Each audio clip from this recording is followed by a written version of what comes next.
welcome to Seen Through Glass, and welcome to Hungary.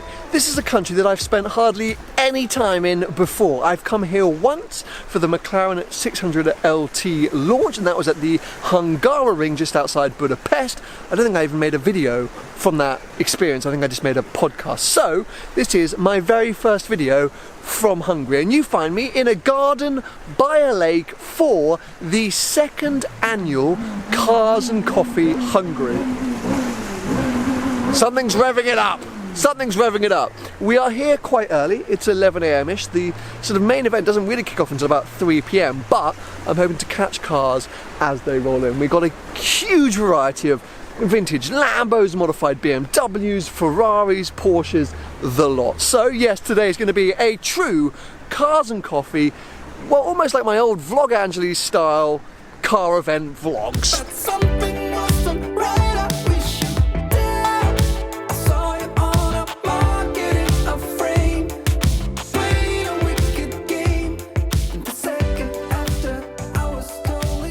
Now, over in the Porsche Corner, I have been joined by two lovely 991.2 GT3s. And what I'm quite enjoying here, as a Porsche nerd, is the difference from Guards Red to Carmine Red, two standard Porsche red colours offered on their 911s, but a very subtle difference, and I think Guards Red is slightly more common, maybe?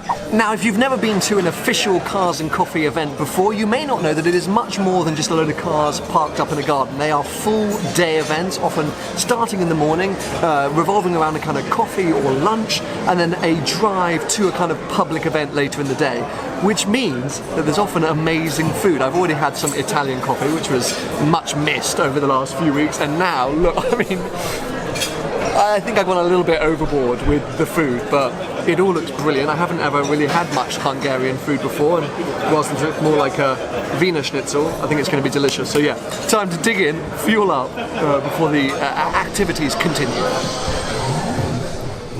Right, whilst everyone's inside having some snacks and some more coffee, I thought I'd take the opportunity to have a quick whip around and see what cars have turned up at this point. So we seem to find ourselves in the Mercedes and BMW section alongside some Nissan GTRs. I've never driven a Nissan GTR. On the right we have got an M850i, a BMW that I have really fallen in love with, and I'm going to touch on this more in an upcoming video, but something's happened to me in BMW this year. I can't really explain it, but yeah, this car, if you haven't seen, whilst I was in Mallorca, got the chance to drive and took to one of my favourite roads of all time. Well, it has become one of my favourite roads of all time. What I love, by the way, as you can probably see if I pan around here, is that we are in the garden of a hotel, a spa hotel, and some people who are staying at the hotel and popping into the spa, which is just over there, obviously seeing the cars and just walking around in their robes. I absolutely love it. AMG GTR, which is flanked by an absolutely amazing Rolls-Royce Dawn.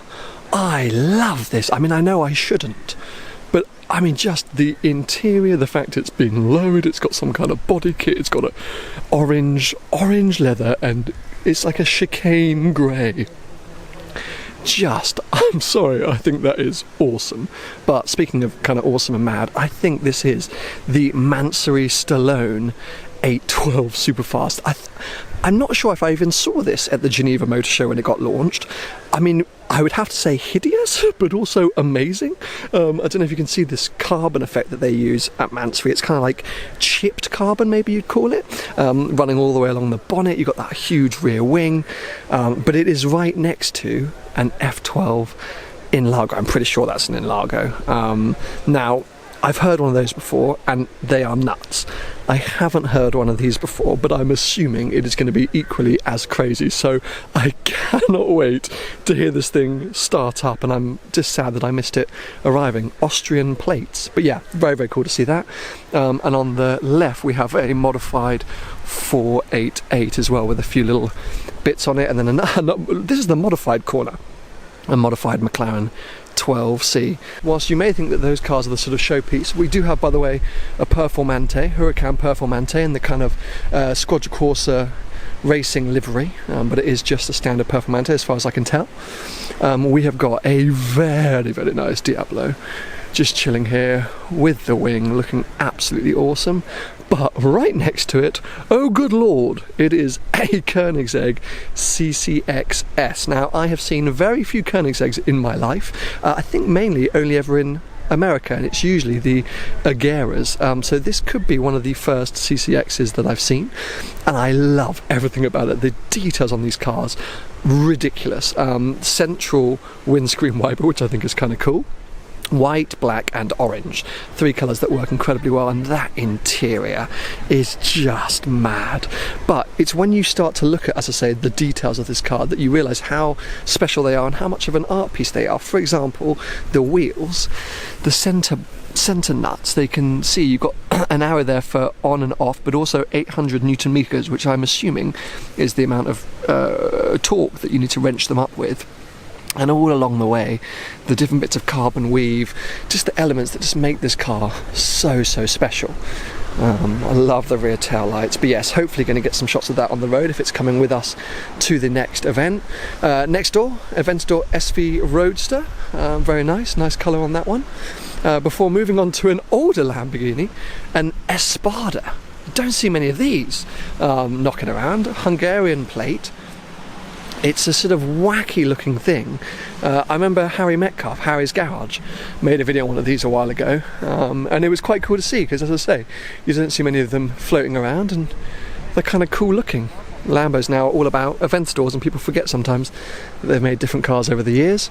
Coming this way, as I think I've already covered the Porsche Corner. We've also got Americana Corner with a sort of modified looking Camaro and 2 Mustangs. We've got California's various generations, Cali 1 and then Cali T, and the new Bentley Continental GT, a car that I fell in love with in New Zealand. Well, look who I found. Hey guys! Mr. Cars and Coffee hanging around by 2 Italian stallions. Your Speciale's not here this weekend? Unfortunately not. He's resting in Italy. Yeah, there you go. Other big trips this year. Well, when you can't have the Speciale, I find you still next to 2 crates. You're hoping to jump into one of these passenger seats, yeah, right? I hope so. I hope that one, and then you will follow, so we'll make some nice drive together. That's exactly what I'm hoping. That's why I'm hoping you get a lift in it, so that I can get you to tell the driver to rev it up every now and again. Yeah, of course. Yeah, we'll make it. Do we think it's the only one, or maybe one? There are two, but okay, with a bit different spec. So this is really unique.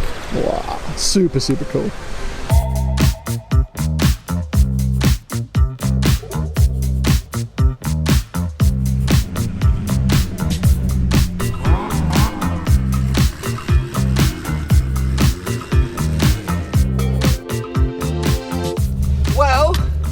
Kicking off because it is time to leave the first venue and head on to the second public venue, which is about an hour's drive, and I'm a bit manic right now because I am determined to follow the F12 in Largo and the 812 Mansory Stallone. They are a convoy. Francesco did not end up in the Stallone, instead he's in the F12 in Largo. So I'm a little out of breath, everything got a little bit intense just then, and I got a bit caught off guard. Also, I think there's a Novatec 488 here. I thought it was just a 488 with a wing, but he started up and started revving, and the thing sounds like a bloody rocket fighter. It's mad, so I want to catch some of that too. Lots to see basically. Let's do this. Just to recap for those of you that might not know or might have missed the details on the Mansory Stallone, because I realise it's not a car that everyone's gonna like or know about. It's the 3rd generation of the Mansory Stallone. It first started with the 599, then the F12, and now the 812. And it's not just a sort of ludicrous body kit. They do actually, quite unbelievably, tackle the power and torque of a Ferrari 812. So it's up to 830 horsepower and I think 730 Newton meters of torque, maybe 760. Anyway, a considerable amount of torque. I would argue too much power and too much torque. That car is already a handful. So what it must be like as a Stallone, I don't even know. Anyway, we now seem to be in a bit of a traffic jam, very much supercar traffic jam, before we join the highway for our sort of 40 mile, I think 30 or 40 mile drive to this apparently stunning castle. The best part about any traffic jam is rev battles.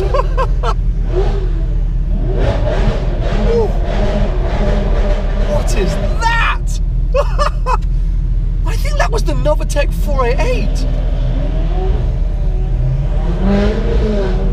That was the Novatec 488. Oh, it's ludicrous. Now the Stallone's in a tunnel. Come on, son. Well, I wouldn't say it's a tunnel, it's an underpass. No one's revving, which means it's the time for the STG Rev Instigator. Handbrake on.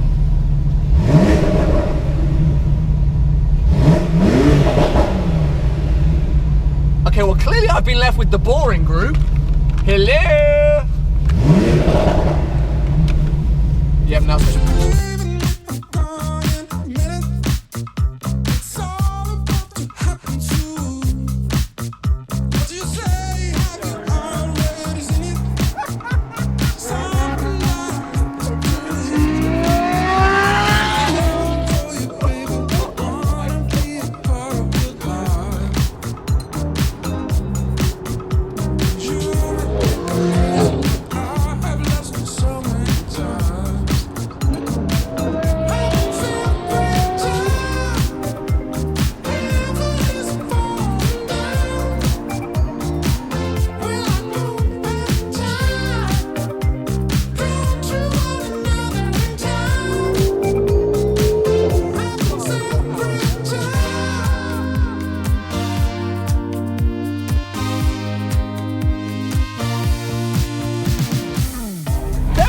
People here. There are a lot of people here. I had no idea. You might be able to hear in the background. Penalties. I got the F1 audio on. It's about to be the race start of the Spanish Grand Prix.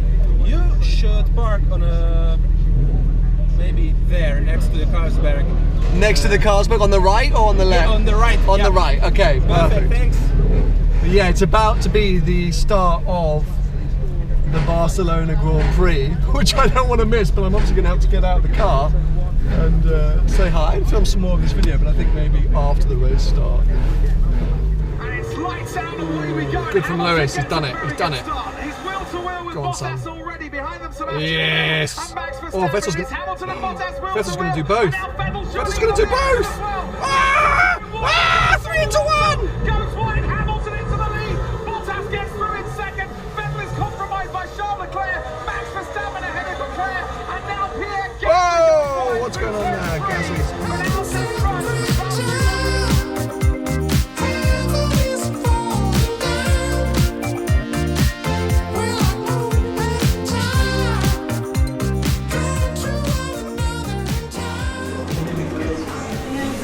Can you be more Italian?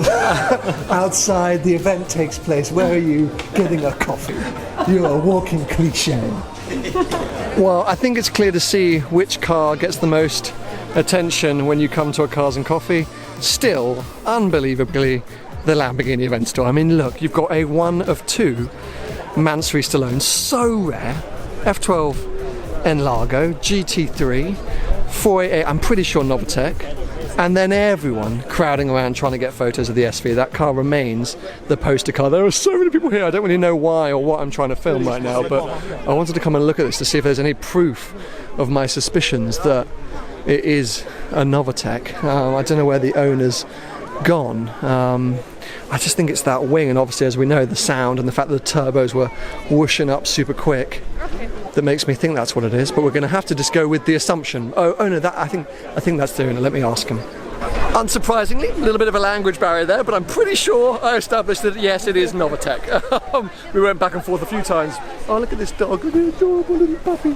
But yes, I'm pretty sure we established Novatec. Anyway, as you can see, tons of people, a little overwhelming. And I think I've got the best shots of the cars now in the bank. So, considering I've got a couple of hours to get to Zagreb and it's 4 PM, got some work to do this evening and I want to keep track of the F1, I reckon it's time to go.